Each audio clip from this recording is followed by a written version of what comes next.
بسم اللہ الرحمن الرحیم۔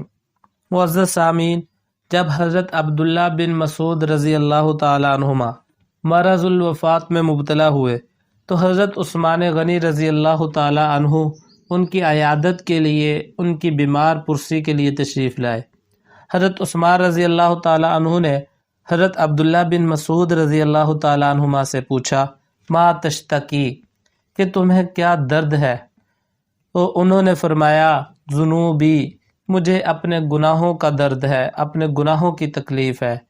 یہ صحابہ کرام کا خوف خدا تھا۔ پھر حضرت عثمان رضی اللہ تعالیٰ عنہ نے پوچھا، ما تشتہی، یعنی آپ کیا چاہتے ہیں، آپ کی خواہش کیا ہے؟ تو حضرت عبداللہ بن مسعود رضی اللہ تعالیٰ عنہما نے جواب دیا، رحمت ربی، میں اپنے رب کی رحمت چاہتا ہوں۔ تو حضرت عثمان رضی اللہ تعالیٰ عنہ نے فرمایا کہ میں آپ کے لیے کسی طبیب کو، کسی ڈاکٹر کو بلاتا ہوں۔ تو انہوں نے فرمایا، الطبیب امرضنی، مجھے طبیب ہی نے بیمار کیا ہے۔ تو حضرت عثمان رضی اللہ تعالی عنہ نے فرمایا، میں آپ کے لیے بیت المال سے کوئی عطیہ بھیج دوں؟ تو حضرت عبداللہ بن مسعود رضی اللہ تعالیٰ عنہما فرمانے لگے، لا حاجت لی فیہا، مجھے اس کی کوئی ضرورت نہیں۔ حضرت عثمان رضی اللہ تعالیٰ عنہ نے فرمایا کہ عطیہ لے لیجئے، وہ ہدیہ، وہ تحفہ لے لیجئے، وہ آپ کے بعد آپ کی لڑکیوں کے کام آئے گا۔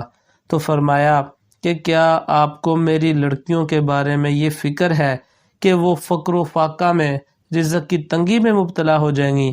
مگر مجھے یہ فکر اس لیے نہیں کہ میں نے اپنی لڑکیوں کو تاکید کے ساتھ، مضبوطی کے ساتھ یہ بات کہہ رکھی ہے کہ ہر رات سورہ واقعہ پڑھا کریں، کیونکہ میں نے رسول اللہ صلی اللہ علیہ وسلم سے سنا ہے، من قرأ سورۃ الواقعۃ کل لیلۃ لم تصبہ فاقۃ ابدا، جو شخص ہر رات میں سورہ واقعہ پڑھا کرے گا وہ کبھی فاقہ میں، کبھی رزق کی تنگی میں مبتلا نہیں ہو سکتا۔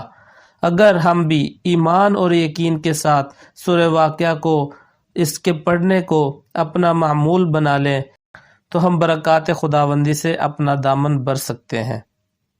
میرے بھائیوں، سورہ واقعہ قرآن کریم کے 27ویں پارے کی صورت ہے۔ اگر آپ اس صورت کی تلاوت سننا چاہتے ہیں تو آپ کو اس ویڈیو کے اوپر دائیں یا بائیں طرف ایک پٹی چل رہی ہوگی، اس کے اندر اس کا لنک مل جائے گا۔ اس پر اگر آپ کلک کرتے ہیں، دباتے ہیں، تو سورہ واقعہ کی تلاوت آپ کے سامنے شروع ہو جائے گی۔ اسی طرح اس ویڈیو کے نیچے ڈسکرپشن میں بھی آپ کو سورہ واقعہ کا لنک مل جائے گا۔ اللہ کے نبی کے بتائے ہوئے اس عمل کو اپنائیں اور فقر و فاقہ سے، رزق کی تنگی سے ہمیشہ کے لیے نجات حاصل کریں۔